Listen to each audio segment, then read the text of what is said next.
Hello, friends. I will be telling you some general considerations while examining a child. So, first of all, if possible, there should be a separate room for children examination. Okay, I'm sorry I didn't told you this thing. That is everything about pediatric ophthalmologist when you're examining an eye of a child.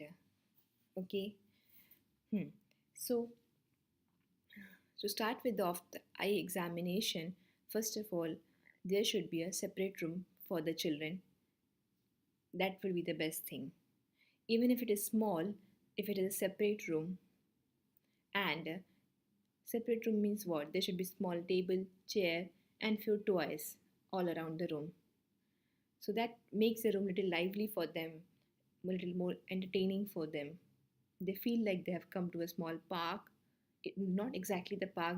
If they're older, they will know, but still, that gives a safe environment kind of feeling to them.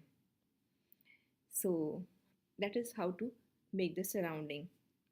Nothing much required, a small room with your whatever is ophthalmic equipments, but with a basic few toys, including that. Next comes the examination part. So the examination doesn't start only when you properly examine the child. It starts the moment the child enters your room. So you have to observe the visual behavior of the child. You have to be very keen observer because children are not like adults. They will not sit and tell you, okay, come and examine me.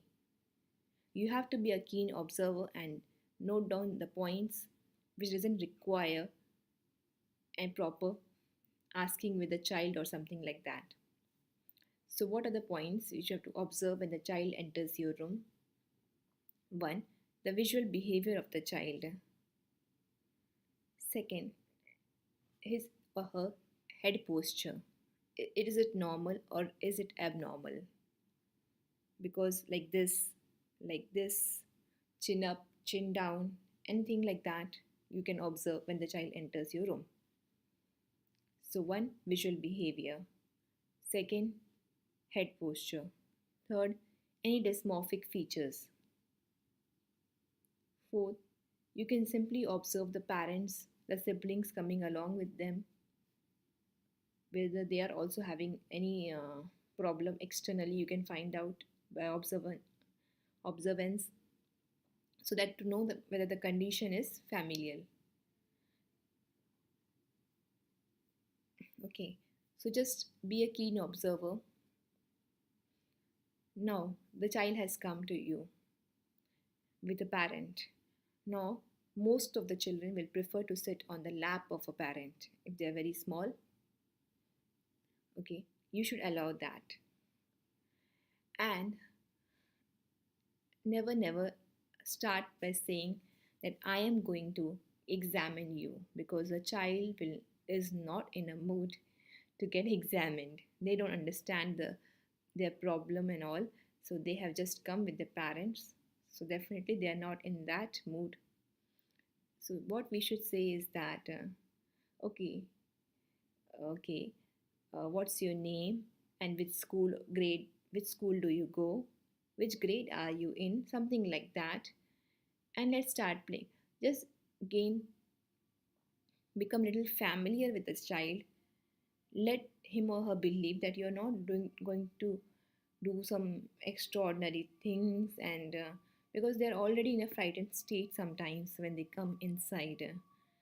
Okay, and we can just simply say that let's start playing a game. We'll be playing few games. Are you interested in playing games? Okay. The whole idea, what I want to say is to build a good confidence with a child, because there are very few moments of cooperation given by a child for you to examine. Okay, and you just can't waste those moments. Okay, so it's very important to gain a very good confidence of the child, because it is going to help you to do a faster examination, a thorough examination as well, and the child will be ready to come for the follow-up visits happily because they always feel okay, we are going to play there or something like that. So they have become friendly with you. So follow-up visits will be easier. And finally, the parents will also be happier and satisfied that yes, their children are getting examined properly, and at the same time, they are not crying much, or they are also happy. So, the gaining a child's confidence is very important. Okay, we have to come to their level while we are examining them. Now, to come to their level, we should use some vocabulary also. For example, when you're using a retinoscope, you should say that I'm using a special flashlight. And when you're giving them that stereoscope glasses, just tell them these are magic sunglasses. Similarly, when you're going to do an in-depth ophthalmoscopic examination, that time they really get frightened if they're small. I have seen children crying. So you just can't wear your indirect ophthalmoscope and start doing because they don't allow you so easily. You should gain some confidence, at least even if they are not cooperating, at least partly you can do your work at times. I mean, you can always you can build and rebuild the confidence to a level that you can finish off your work completely properly, and sometimes with little force, little force, but what is that force? Some people put speculum and all, so that is all, and you hold the hands and all, okay. So that should be that is fine, but that should not be taken for granted, like I'm going to hold the hand, so I'm not going to speak with the child. No, that is not funny for them. It is very frightening experience for them. So just tell them that you going to use a funny hat, and see how funny is the hat. Okay, isn't it very funny? Okay, so mix with them. And when you put the indirect lens, tell them these are magnifying sunglasses. See how nice they are. Something you say, magnifying glasses, not sunglasses if they're a little older, something you say to them. So use a different vocabulary, a special flashlight, a funny hat, magnifying glass, and for that you glasses, stereoscopic glasses, you say these are magical sunglasses.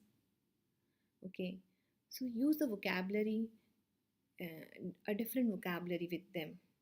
Hmm.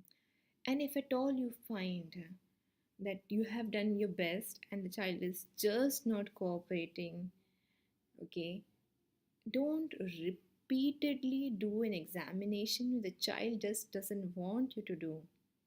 Give it a break, suspend the examination for a while, okay.